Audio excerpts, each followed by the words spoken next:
Meine dispatcher says there's something wrong with deine Kabel. Yeah, come on in. I'm not really sure exactly what's really wrong with the cable. That's why they sent me. I am an expert. Let's talk about experts on the internet. So there's a clip that's making the rounds recently of this very famous mastering engineer who is describing his preference for analog audio production over digital audio production.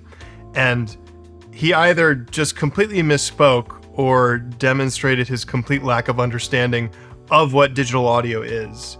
And it got me thinking, how do we evaluate experts on the internet, on YouTube? A lot of people will profess their credibility through things like accomplishments, credentialing, awards, but I'm going to make the argument that these are not things that exclusively should be how you decide whether or not you follow recommendations from a person on the internet. Let's start off with talking about maxims or rules. Following quote-unquote rules can be really helpful when you're first starting out.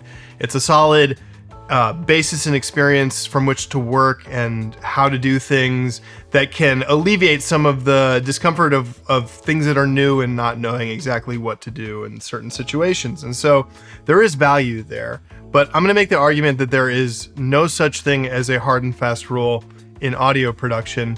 And I would venture to guess that if you were to pin down this mastering engineer, he would agree that there is no such thing as a hard and fast rule in audio production. Let's just take as an alternative example, medical practice.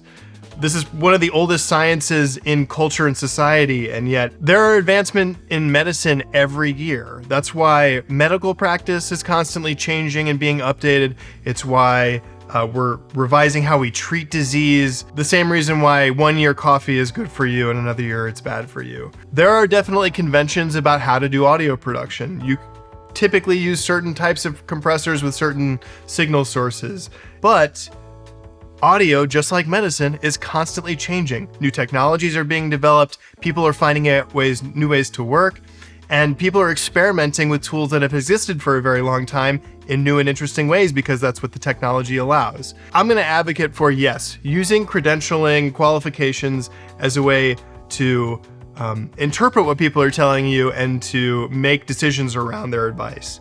But I'm also going to advocate for you to consider people, smaller creators, not even myself, but others, who are maybe trying new things and doing that with the understanding and context of the cultural environment that we find ourselves in today. Not to say one is better than the other, but to say, considering context, considering the purpose, the intent, the use, there are no rules. So judge your experts wisely.